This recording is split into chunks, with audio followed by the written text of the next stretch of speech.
అందరికీ నమస్కారం అండి. మన తెలుగు ఛానల్కి స్వాగతం. మనం ఇంతకుముందు వీడియోలో సవర్ణ దీర్ఘ సంధి గుణసంధుల గురించి నేర్చుకున్నాం కదా. ఇప్పుడు వృద్ధి సంధి గురించి నేర్చుకుందాం. వృద్ధి సంధి సూత్రం: అకారానికి ఏ ఐలు పరమైతే ఐకారం, ఓ ఔలు పరమైతే ఔకారం, రూలు పరమైతే ఆర్లు ఏకాదేశం అవుతాయి. ఐ ఔలను సంస్కృతంలో వృద్ధులు అంటారు. వివరణ చూడండి. ఆ ప్లస్ ఏ ఐ అవుతుంది, ఆ ప్లస్ ఐ ఐ, ఆ ప్లస్ ఓ ఔ అవుతుంది, ఆ ప్లస్ ఔ ఔ, ఆ ప్లస్ రు ఆర్, ఆ ప్లస్ రు ఆర్. ఇది ఒకటి గమనించాలి. గుణసంధిలో అర్ వస్తుంది, వృద్ధి సంధిలో ఆర్ వస్తుంది, సెకండ్ ఆ వస్తుంది. బాగా గుర్తుపెట్టుకోండి. ఉదాహరణ రసైక. దీంట్లోనే మనం గుర్తుపట్టచ్చు. చూడండి, ఐ వచ్చింది, సాలో ఐ పలుకుతుంది.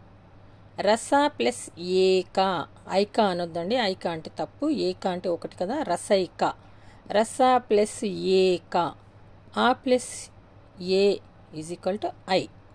సైలో ఐ పలుకుతుంది. చూడండి, రసైక, రస ప్లస్ ఏక, ఆ ప్లస్ ఏ ఈజ్ ఈక్వల్ టు ఐ. అర్థమైంది అనుకుంటాను అందరికీ. సైలో ఐ పలుకుతోంది. 2 అఖండ ఐశ్వర్యం. అఖండ ప్లస్ ఐశ్వర్యం. దీంట్లో ఐశ్వర్యం అనొద్దండి. ఐశ్వర్యం అంటే అర్థమున్న పదం కాబట్టి ఐశ్వర్యం. ఆ plus I is equal to I. Akhanda plus ఐశ్వర్యం.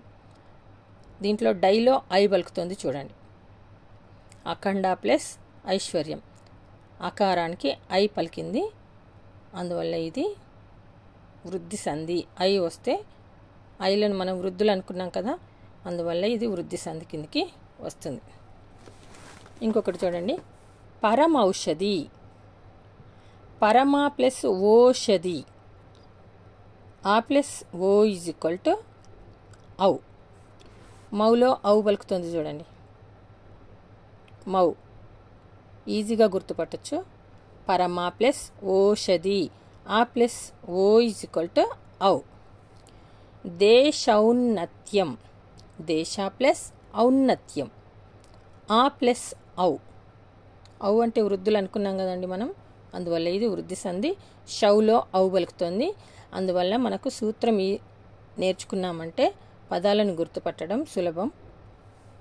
ఇంకొకటి రుణార్ణం.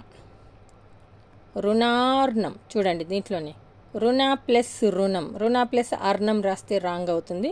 రుణ ప్లస్ రుణం, ఆ ప్లస్ రు ఈజ్ ఈక్వల్ టు ఆర్. దీంట్లో అనాలో మనకి దీర్ఘం పలుకుతుంది కాబట్టి రుణ ప్లస్ రుణం, ఆ ప్లస్ రు ఈజ్ ఈక్వల్ టు ఆర్ కారం. ఇక్కడ దీర్ఘం ఉన్నది కాబట్టి మనం ఆర్ రాసుకున్నాం. చూడండి, కబలార్ణం.